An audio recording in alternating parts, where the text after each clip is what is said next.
السلام علیکم محترم ناظرین، بسم اللہ الرحمن الرحیم۔ شروع اللہ کے نام سے جو بڑا مہربان نہایت کرم کرنے والا ہے۔ آج ہم سنیں گے پریوں کی حقیقت۔ کیا پریاں وجود رکھتی ہیں؟ کہاں ہوتی ہے پریاں؟ کوہ کاف میں یا پرستان میں؟ کیا ہے پریوں کی حقیقت؟ ہم سبھی نے اپنا بچپن جنات، چڑیلوں اور پریوں کی کہانیاں سنتے ہوئے گزارا ہے۔ جنات اور چڑیلوں کے مطابق جب بھی سنے ہمارے ذہن میں خوفناک سی اور ڈراؤنی مخلوق آتی ہے، جبکہ لفظ پری سنتے ہی ایک سفید سی مخلوق کا خاکہ نظر آتا ہے۔ اس کے بڑے بڑے سے 2 پر لگے ہوتے ہیں اور اس کے ہاتھ میں ایک چھڑی بھی ہوتی ہے جسے گھمانے سے جو کچھ کہتی ہے وہ ہو جاتا ہے۔ یہ تصور نہ صرف ہماری ماؤں کے ذہنوں میں آ بیٹھا بلکہ آج کی نسل بھی یہی سوچتی ہے، اور ٹی وی میڈیا نے تو اور آسانی پیدا کر دی ہے کہ چلتے پھرتے کارٹون بنا کر ان کی یقین پر مہر لگا دی ہے کہ جنات اور پریاں ہوتی ہیں۔ تو اسی تناظر میں سب سے زیادہ اٹھائے جانے والا سوال یہ ہے کہ کیا واقعی پریاں وجود رکھتی ہیں؟ جنات کے بارے میں تو کسی غلط فہمی کا سوال ہی نہیں، کیونکہ ان کے بارے میں قرآن و حدیث میں بتا دیا گیا ہے، کیونکہ وہ وجود رکھتے ہیں۔ سورہ زاریات میں ارشاد باری تعالیٰ ہے، اور میں نے جن اور آدمی اسی لیے بنائے ہیں کہ میری بندگی کریں۔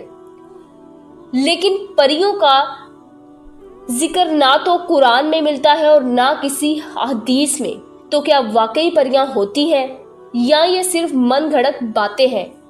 کچھ لوگوں کے عقائد کے مطابق پری جنیا کو کہتے ہیں، یعنی جن کا مؤنث پری ہے۔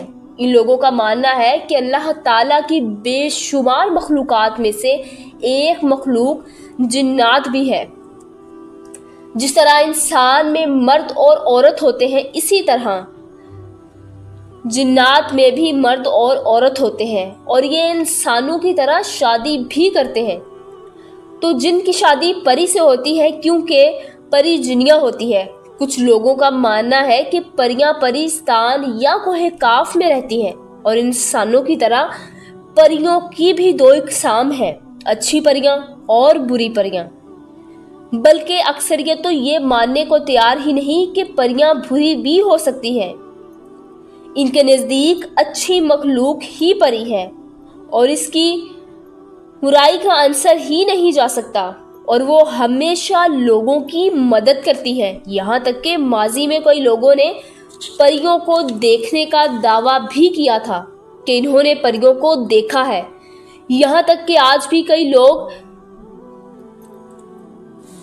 بہت سی ہونے والے واقعات پریوں سے منسوب کرتے ہیں۔ یہ تصور آج سے نہیں، سینکڑوں سالوں سے چلا آ رہا ہے۔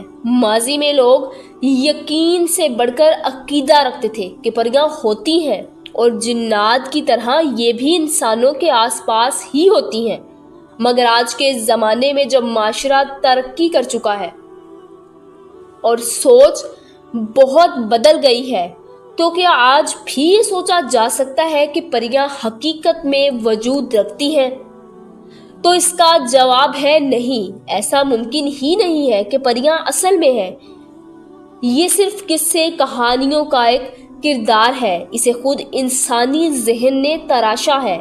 سائنسی لحاظ سے بھی جنات کی موجودگی کو ثابت کی جا سکتی ہے اور کی بھی گئی ہے، مگر آج تک ایسی ریسرچ سامنے نہیں آئی کہ کسی پری کی موجودگی کا یقین کیا جا سکے۔ مذہبی حوالے سے بات کی جائے تو پریوں کا تذکرہ نہ قرآن میں کیا گیا ہے اور نہ ہی کسی احادیث میں۔ پھر ہمیں زیب نہیں دیتا کہ ہم پڑھے لکھے ہونے کے باوجود ایسے دیو ملائی کہانیوں کے کردار کو سچ سمجھ لیں، اور مواقع کہانیوں سے ہی عکس کیا گیا ہے۔